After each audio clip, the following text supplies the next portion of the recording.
Hello friends, welcome back to another class of haematology. आज हम समझेंगे study standard operating procedure for vacutainer colour code. यानी जो हम कलर कोड यूज़ करते हैं डिफरेंट डिफरेंट एंटीकोगुलेंट्स को ध्यान में रखते हुए। यानी हर एक एंटीकोगुलेंट का हमने डिफरेंट कलर कोड दिया है जिसमें हम सैंपल कलेक्ट करते हैं और उसमें हम क्या टेस्ट लगाते हैं, क्यों हमें कलर कोड देने की ज़रूरत है। वैक्यूटेनर्स को हम एक ही एंटीकोगुलेंट में सैंपल क्यों नहीं ले लेते, या अगर हमने डिफरेंट लिया है तो उसको हम नंबर क्यों नहीं देते थे, why we are giving the colour code, हम ये समझेंगे। और किस कलर कोड वाइल में क्या एंटीकोगुलेंट रहता है, और एंटीकोगुलेंट से वो हम क्या टेस्ट लगाते हैं, विदाउट एंटीकोगुलेंट सैंपल लेने के बाद क्या टेस्ट लगाते हैं।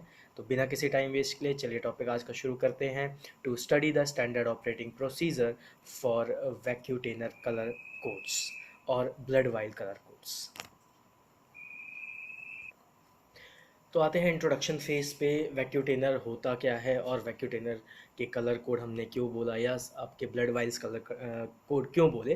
तो यहाँ पे जो आपके कलेक्शन वाइल्स है, अगर मैं कलेक्शन वाइल्स की बात करूँ तो डिफरेंट डिफरेंट कलर कोड्स जो है वो इंट्रोड्यूस हुए 1947 में, जो कि जॉन स्क्रिप्ट कैलरिन ने इसको इंट्रोड्यूस कराया था पहली बार। और ये इंट्रोड्यूस कराए गए थे कि हर एक एंटीकोगुलेंट को एक कलर से डिनोट किया जाए जिससे डिफ्रेंशिएट करना इजी हो जाए। जैसे आपका एटीटी एंटीकोगुलेंट है, हेपेरिन एंटीकोगुलेंट है, सोडियम क्लोराइड है, सोडियम फ्लोराइड है, सोडियम सिट्रेट है। तो ये अलग अलग एंटीकोगुलेंट है जो यूज़ होते हैं आपके ब्लड मॉर्फोलॉजी को, कोई एक सेल मॉर्फोलॉजी को अटेन करने में हेल्प करता है, कोई आपका शुगर का जो लेवल है बॉडी में उसको मेंटेन करने में हेल्प करता है, कोई एक नेचुरल एंटीकोगुलेंट है जो कंप्लीट मॉर्फोलॉजिकल को अटेन करने में हेल्प करता है जिससे ऑक्सीडेटेड लेवल भी उसके अंदर मेंटेन रहे। तो बहुत सारे ऐसे एंटीकोगुलेंट्स हैं, उसको पढ़ने के लिए, उसको समझने के लिए, उसके फंक्शनैलिटी को समझने के लिए कि वो जब ब्लड सेल्स के साथ मिक्स होते हैं तो वो क्या फंक्शन करते हैं और हम उससे क्या जानकारी ले सकते हैं अपने बॉडी सेल्स के बारे में। बात करते हैं, डायरेक्टली आ जाएंगे हम कलर कोड के ऊपर कि कौन सा ऐसा कलर कोड है जो हम यूज़ कर रहे हैं ब्लड कलेक्शन के। तो सबसे पहले हम बात करेंगे येलो टॉप कलर कोड की, यानी जो उसका वाइल का जो कैप है वो येलो कलर का रहता है। तो अगर मैं उसमें बात करूँ एडेटिव की तो उसके अंदर एक जेल रहता है, एडेसिव मतलब जो सेपरेट करता है उसके अंदर जेल रहता है। और डोज की बात करूँ तो ये क्या काम करता है, बेसिकली ये सीरम सेपरेशन का काम करता है। यानी आपका जो सेल्स है और जो सीरम का पार्ट है, देखिए ब्लड जो है अगर बॉडी के अंदर है, हमारी बॉडी में एक एंटीकोगुलेंट होता है हेपेरिन, जिसे हम नेचुरल एंटीकोगुलेंट भी बोलते हैं। आर्टिफिशियली जब हम उसको यूज़ करते हैं दूसरे में, तो एक नेचुरल एंटीकोगुलेंट हमारा हेपेरिन है। ये क्या करता है, ये आपके ब्लड सेल को फ्लूइड स्टेज में रहने में हेल्प करता है, यानी फ्लूइड, जिसके अंदर blood is a fluid connective tissue. तो ये जो फ्लूइड कनेक्टिव का पार्ट है ये आपको फ्लूइडिटी प्रोवाइड कराता है। तो जब आपका ब्लड बाहर बॉडी से बाहर निकाला जाता है तो क्या होता है, वो प्लाज्मा जो है, यानी ब्लड के अंदर, हमारे बॉडी के अंदर अगर हम ब्लड पढ़ेंगे तो क्या है, सेल्स और प्लाज्मा है। अगर हम उसको सेपरेट कर देते हैं, एंटीकोगुलेंट रिमूव कर देते हैं उसमें से, तो आपका सेल और कोगुलेटेड सेल और साथ में सीरम आ जाता है, यानी सेल्स जो है वो कोगुलेट हो जाते हैं, क्लस्टर फॉर्म में, क्लम्प्स जेली जैसे नज़र आते हैं आपके उसके सेल्स जो है। तो यहाँ पे येलो टॉप में अगर मैं बात करूँ तो उसके अंदर जेल रहता है। वो जेल क्या करता है, आपका सेल, कोगुलेटेड जो सेल है, आरबीसीज जो है उसको और आपके सीरम को सेपरेट कर देता है।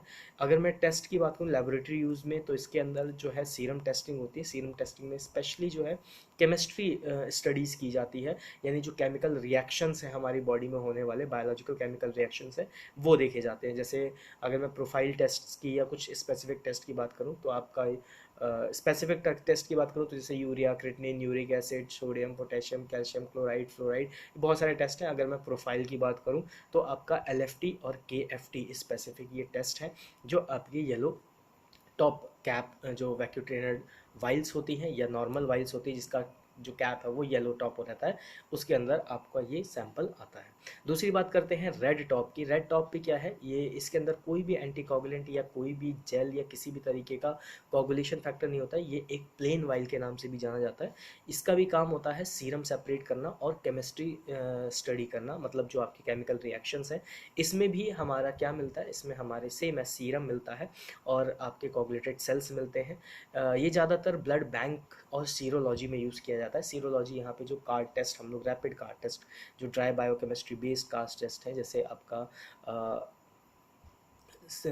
HIV, HCV, HBsAg, VDRL, syphilis, जो कार्ड्स बेसिकली कार्ड टेस्ट आते हैं, या आपका MP डेंगू, ये सारे जो IgM, IgG, NS1 के जो कार्ड आते हैं इसमें यूज़ किया जाता है। और साथ ही साथ में ब्लड बैंकिंग में क्रॉस मैचिंग वगैरह में जहाँ पे हम सीरम और सेल्स को मिक्स करके चेक करते हैं कि हाँ भाई जो ब्लड ग्रुप है वो क्रॉस मैच प्रॉपरली कर रहा है या नहीं कर रहा है, RH टाइपिंग जिसे बोला जाता है, इस डायग्नोस्टिक टेस्ट में भी आता है काम। और साथ ही साथ में रेड सेल फोटोटाइपिंग और DAT टेस्टिंग में भी ये काम आता है। बात करते हैं लाइट स्काई ब्लू टॉप की, जिसमें आपका सोडियम सिट्रेट एंटीकोगुलेंट रहता है। ये इसमें क्या होता है, आपका जो सेल है वो कोगुलेट नहीं होता है, सेल अपनी नॉर्मल स्टेज में रहता है। बस इसमें काम क्या है आपका कि ये आपके कोगुलेशन फैक्टर को रिड्यूस नहीं होने देना है, उसमें कोई चेंज नहीं होने देता है। यानी आपके इसके टेस्ट जो लगते हैं वो बेसिकली टारगेटेड रहते हैं आपके कोगुलेशन प्रोसेस के लिए, यानी क्लॉटिंग प्रोसेस जो है आपकी बॉडी का वो कैसा है वो जानने के लिए हम इसका लाइट स्काई ब्लू टॉप यानी सोडियम सिट्रेट की जो एंटीकोगुलेटेड वाइल होती है उससे टेस्ट लगाते हैं। अगर मैं टेस्ट की स्पेसिफिक टेस्ट की बात करूँ तो PT और APTT यानी प्रोथ्रोम्बिन टाइम और एक्टिवेटेड पार्शियल थ्रोम्बोप्लास्टिन जो टाइम है वो हम लोग इसके अंदर टेस्ट करते हैं इस स्पेसिफिक एंटीकोगुलेटेड वाइल से। बात करते हैं ग्रीन का, तो ये आपका हेपेरिन, सोडियम, लिथियम या ammonium, heparin sodium, heparin lithium, heparin ammonium, इसमें ये आता है एंटीकोगुलेंट। और ये नेचुरल एंटीकोगुलेंट होता है और इसमें भी आपके केमिस्ट्री टेस्ट सारे लगते हैं। स्पेसिफिक इसमें जो है आपका प्लाज्मा भी मिलता है और एक ABG यानी आर्टीरियल ब्लड गैस एक स्पेसिफिक टेस्ट है, या TB गोल्ड, ऐसे ऐसे कुछ और भी स्पेसिफिक टेस्ट हैं जिसमें आपका नेचुरल एंटीकोगुलेंट का होना बहुत ज़रूरी है। कई बार क्या होता है बच्चों का जो आप टेस्ट लगाते हैं इन्फेंट स्पेशली, उसमें भी जहाँ पे हमें प्लाज्मा की रिक्वायरमेंट होती है हम लोग वहाँ हेपेरिन वाइल यानी ग्रीन टॉप वाइल का यूज़ करते हैं। बात कर लेते हैं ऑरेंज की, बहुत कम देखने को मिलती है लेकिन कई जगह ये यूज़ की जाती है। थ्रोम्बीन होता है इसके अंदर और ये आपका स्टार्ट सीरम टेस्टिंग में यूज़ किया जाता है, STAT स्टैट सीरम टेस्टिंग में यूज़ किया जाता है, केमिकल टेस्टिंग है। और अगर मैं इसकी बात करूं तो ये acid in the coagulation process यानी ये जो कोगुलेशन प्रोसेस है उसको इनहिबिट करता है। बात करते हैं कुछ सर्टन कोड्स के बारे में और साथ ही साथ में अब इसी कोड्स के अकॉर्डिंगली हम समझेंगे कि उसमें जो आपका एंटीकोगुलेंट है वो कितने परसेंटेज में रहता है या क्या एंटीकोगुलेंट आपका देखने को मिलता है। अभी तक जो हमने समझा एक बार ब्रीफ कर देते हैं। येलो सीरम सेपरेट वाला, रेड ये भी सीरम प्रोवाइड कराता है, स्काई ब्लू ये आपका सोडियम सिट्रेट है जो आपके कोगुलेशन फैक्टर को चेक करने में हेल्प करता है, ग्रीन ये नेचुरल एंटीकोगुलेंट है, ऑरेंज ये थ्रोम्बिन के लिए यूज़ किया जाता है। अब आ जाते हैं अगेन स्काई ब्लू से थोड़ा सा इंट्रोड्यूस करते हुए डिटर्मिनेशन और कितने देर में हम इसका टेस्ट जो है हमें कर लेना चाहिए, नहीं तो इसकी वैल्यू कम हो जाएगी। इसको ऐसे समझ लीजिए कि एक जो केमिकल है इसके अंदर कितनी मात्रा में, यानी एक ट्यूब जो है वो 5 ml से लेकर 10 ml तक के आसपास की होती है, तो उसमें कितना परसेंट एंटीकोगुलेंट रहेगा तो कितना ml आप ब्लड कलेक्ट कर सकते हैं वो हम जानेंगे। जितने भी एंटीकोगुलेटेड वाइल्स होती हैं उसमें 2 ml से लेके 3 ml तक की मार्किंग ले रही है according to the anticoagulant present in the vial, यानी जो वाइल के अंदर एंटीकोगुलेंट प्रेजेंट है उसके अकॉर्डिंगली 2 ml या 3 ml पे मार्किंग दी जाती है वाइल्स में। तो स्काई ब्लू में अगर मैं परसेंटेज की बात करूं तो 3.2% जो है वो सॉल्यूशन रहता है उसके अंदर। स्काई ब्लू क्या एंटीकोगुलेंट कैरी कर रहा था, तो स्काई ब्लू आपका सोडियम सिट्रेट एंटीकोगुलेंट कैरी कर रहा था। और इसके अंदर टेस्ट क्या लग रहा था आपका APTT, INR, D dimer, fibrinogen, clotting screening test, DRVT, lupus etcetera, lupus anticoagulant etcetera, इसमें जो डिटर्मिनेशन टेस्टिंग है वो की जाती है। अगर मैं बात करूँ स्पेशल इंस्ट्रक्शंस की, तो स्पेशल इंस्ट्रक्शन में इसका स्क्रीनिंग टेस्ट जो है वो टाइम पे करना चाहिए।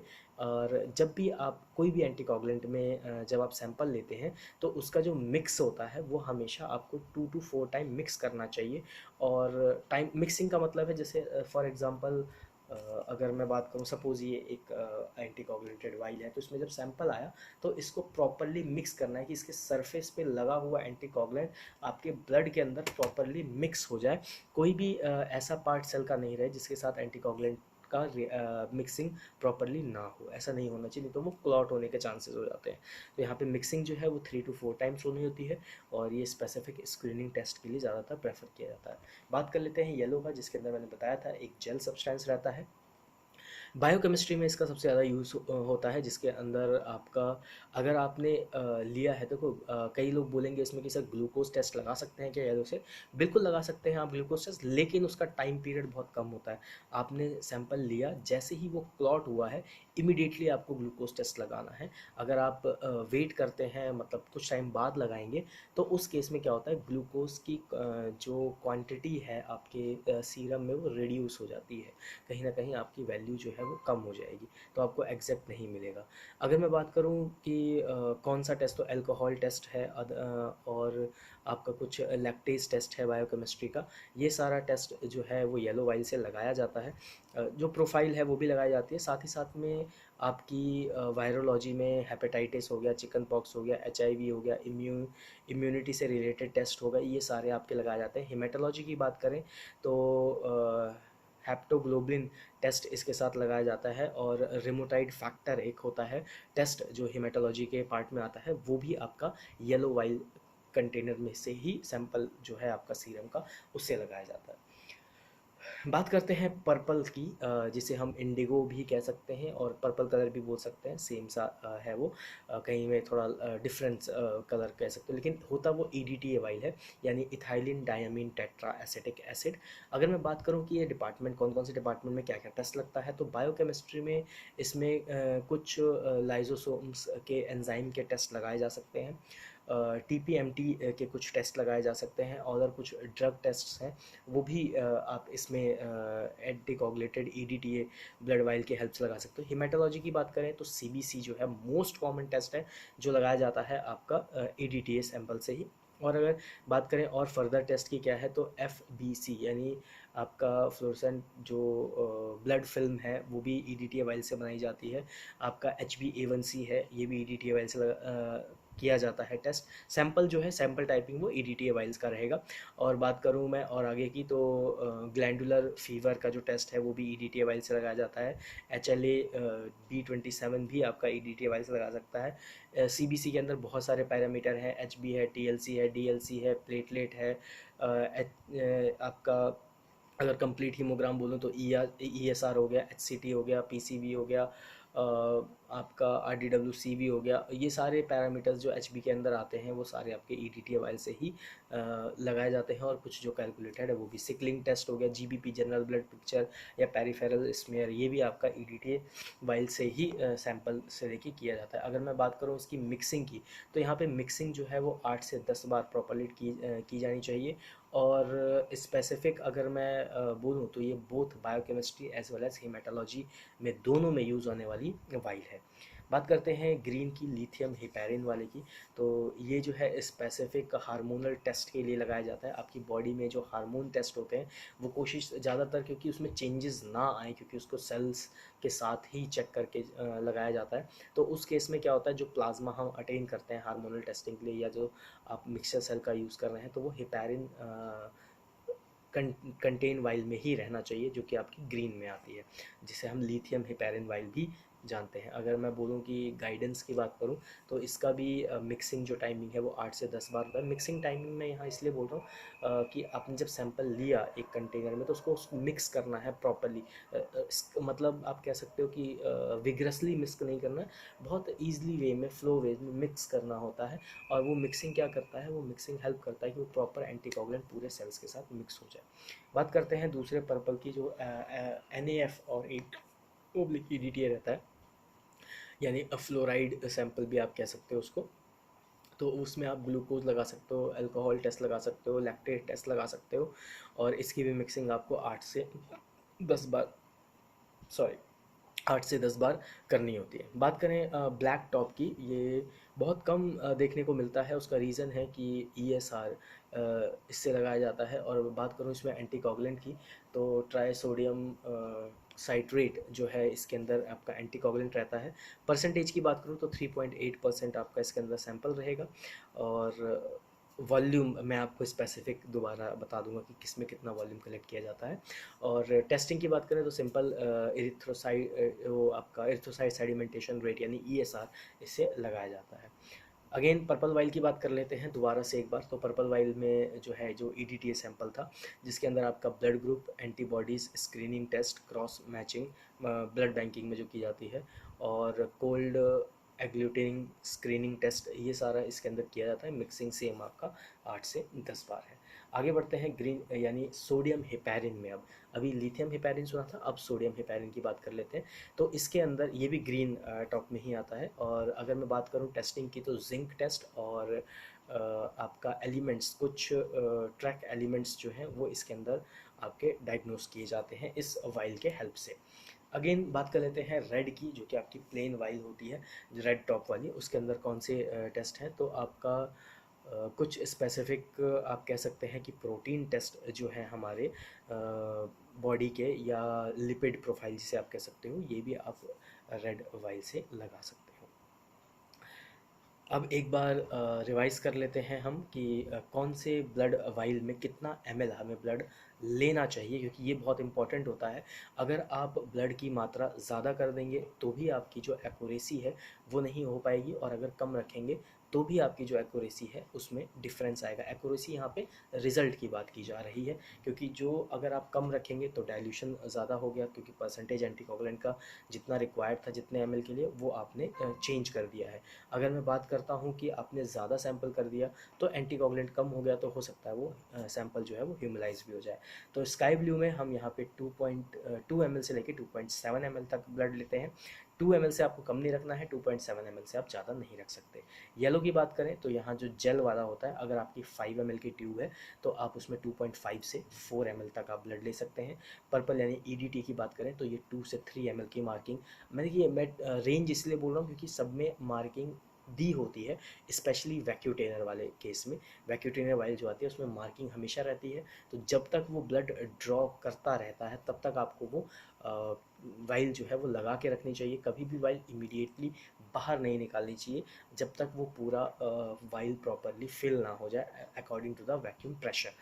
आगे बात करते हैं ग्रीन की, तो वो 4 ml आपका 3 से 4 ml रहेगा। Purple while EDTA NAF EDTA वो आपका 3 to 4 ml रहेगा। ब्लैक जो आपका ESR है, जिसमें आपका ट्राइसोडियम साइट्रेट है, उसकी बात करें तो 3 से 4 ml वो भी रहेगा। पर्पल में अगेन 3 से 4 ml, ग्रीन में 3 से 4 ml, रेड में भी सेम 3 से 4 ml, और बाकी सेम एज इसी तरीके से आप देखेंगे। अब आ जाते हैं एक बार लेवेंडर में EDTA का, यानी ethylene diamine tetra acetic acid के बारे में फिर जान लेते हैं थोड़ा सा। तो अगर मैं बात करूँ डेफिनेट टेस्ट की, तो आपका ESR कंप्लीट हीमोग्राम, जैसे ESR विद CBC, और स्पेसिफिक टेस्ट HbA1c सबसे मोस्ट कॉमनली टेस्ट है जो इसके अंदर किया जाता है। और ये क्या करता है, ये कैल्शियम को रिमूव करता है और प्रिवेंट करता है ब्लड को क्लॉट होने से। यानी अब यहाँ पे आप समझ सकते हैं कि EDTA क्या कर रहा है, इसका फंक्शन क्या है। ये क्या कर रहा है, कैल्शियम के पार्ट को रिमूव कर दे रहा है, हटा दे रहा है, कि वो आपका क्लॉट ना होने, प्रिवेंट करता है क्लॉटिंग फैक्टर को, यानी जो एक्सट्रेंसिक क्लॉटिंग फैक्टर है वो ना एक्ट करने शुरू हो जाए, उसको न्यूट्रलाइज कर देता है। और हेमेटोलॉजी टेस्टिंग में सबसे ज़्यादा इंपॉर्टेंट रोल प्ले करता है यहाँ पे आपका EDTA। जो ग्रे है, जहाँ पे आपका पोटेशियम ऑक्साइलेट और सोडियम फ्लोराइड, ये दो एंटीकोगुलेंट के नाम से जाना जाता है ज़्यादातर। और ये स्पेसिफिक टेस्ट जो है ये क्या करता है, ये करता है रिमूव करता है किसको, कैल्शियम को अगेन, जिससे क्या होता है, एक तो ब्लड क्लॉट नहीं होता। और फ्लोराइड क्या करता है, इनहिबिट ग्लूकोसिस ग्लाइकोलाइसिस, मतलब ग्लूकोज को ब्रेक डाउन होने से बचाता है। फ्लोराइड क्या करेगा, वो ग्लाइकोलाइज होने से बताएगा, मतलब जो आपका ग्लूकोज है बॉडी में प्रेजेंट प्लाज्मा के अंदर, उसको ब्रेक डाउन होने से, उसको कम होने से बचाता है। और वो हमारे हेल्प क्या करता है, वो शुगर डायग्नोसिस में हेल्प करता है। और अल्कोहल डायग्नोस कर सकते हो। ग्लूकोज टॉलरेंट टेस्ट जो हम लोग करते हैं उसको भी आप इसी वाइल में कलेक्ट करते हैं। बात कर लेते हैं ग्रीन की, यानी सोडियम हेपेरिन और sodium EDT, also sodium EDT के नाम से भी जाना जाता है।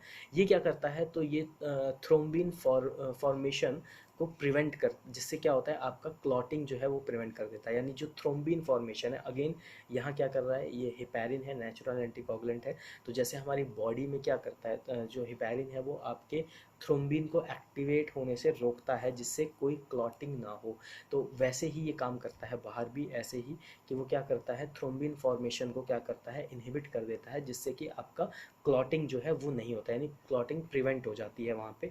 और अगर मैं बात करूँ टेस्टिंग की, तो कॉपर, जिंक, लेड, मरकरी, ये स्पेसिफिक कुछ टेस्ट हैं जो आपके हेपेरिन से किए जाते हैं। बात कर लेते हैं ब्लैक की, जो कि सोडियम सिट्रेट है। ब्लैक में ये क्या करता है, ये भी आपका जो एंटीकोगुलेंट है वो क्लॉटिंग फैक्टर को रोकता है। कैसे रोकता है, तो form calcium salts to remove calcium. ये क्या करता है, कैल्शियम सॉल्ट्स बनाता है जिससे आपका कैल्शियम जो है वो रिमूव हो जाए। और हीमोग्लोबिन टेस्टिंग में specially for ESR bye western green method, याद रखिएगा ESR bye western green method, इसमें ये ट्यूब जो है वो काम आती है, यानी ब्लैक टॉप, जिसके अंदर क्या रहता है, सोडियम सिट्रेट रहता है। बात करते हैं पिंक की, जो कि पोटेशियम ईडीटीए है। आपने कई बार देखा होगा K3 या K2 के नाम से आजकल जानी जाती है, मुझे एग्जैक्टली नहीं पता, लेकिन इट्स अ पोटेशियम ईडीटीए, जो कि क्या करती है, ये भी फॉर्म करती है कैल्शियम सॉल्ट को, जो कि क्या करता है क्लॉटिंग होने से ब्लड को रोकता है, प्रिवेंट करता है। और इसको सबसे ज़्यादा इम्यूनो हिमेटोलॉजिकल टेस्ट के लिए और प्रेगनेंसी के केस में ध्यान रखिए। अब यहाँ पे एक इम्पॉर्टेंट है, लेवेंडर वाइज प्रेगनेंसी के केस में यूज़ नहीं की जाती है। प्रेगनेंसी के टेस्टिंग के केस के लिए हम लोग क्या करते हैं, आपका पोटेशियम ईडीटीए वाइल यानी पिंक कैप्ड वाइल को यूज़ किया जाता है। ये पॉइंट बहुत इंपॉर्टेंट है, नोट करके रखें। लेवेंडर वाली जो थी हमारी, पर्पल वाली यानी जो थी, वो आपकी नॉर्मल टेस्टिंग सीबीसी में काम आती है, लेकिन इन केस ऑफ प्रेगनेंसी आपका जो इम्यूनो हिमेटोलॉजी का टेस्ट होगा और प्रेगनेंसी का टेस्ट होगा, उसमें अगर कोई सैंपल आता है तो वो पिंक में आना चाहिए, जो कि क्या है ईडीटीए ही, लेकिन that is a potassium EDTA. बात करते हैं वाइट की, तो ये पोटेशियम ईडीटीए का सेकंड फेज है। ये भी कई बार देखा गया है वाइट टॉप में। ये क्या करता है, ये भी आपका फॉर्म करता है कैल्शियम सॉल्ट, जो कि क्या करता है, प्रिवेंट करता है, किसको प्रिवेंट करता है, क्लॉटिंग होने से प्रिवेंट करता है। केमिकल टेस्टिंग है, मॉलिक्यूलर टेस्टिंग इससे की जाती है। आपने कई इस बार सुना होगा कि मॉलिक्यूलर जेनेटिक टेस्टिंग की जा रही है, पीसीआर करना है, बीडीएनए टेस्टिंग करनी है। तो ये जो स्पेसिफिक टेस्टिंग्स हैं ये इस पर्टिकुलर वाइल में ली जाती है। तो ये था आज का लेक्चर आपका ब्लड कलेक्शन वाइल्स के बारे में। उम्मीद करता हूँ इन्फॉर्मेटिव लेक्चर रहा होगा आप लोगों के लिए। इस लेक्चर को पढ़ने के बाद मैं उम्मीद करूँगा कि आप आंसर्स दे पाएंगे टाइप ऑफ एंटीकोगुलेंट के बारे में जो कि यूज़ किया जाता है बाय फ्लैबोटमिस्ट। डिफरेंट कलर कोड के बारे में बता पाएंगे आप, कितना ml कितने एंटीकोगुलेंट वाइल में लेना चाहिए, एंटीकोगुलेंट्स क्या होता है, कलर कोड हमने किस लिए दिए गए हैं डिफ्रेंशिएशन के लिए, ये आप सारा बता पाएंगे। तो पढ़ते रहिए, धन्यवाद, कीप स्टडिंग। और अगर वीडियो का कंटेंट आपको अच्छा लग रहा है तो वीडियो को लाइक करना ना भूलें और चैनल को ज़रूर सब्सक्राइब करें।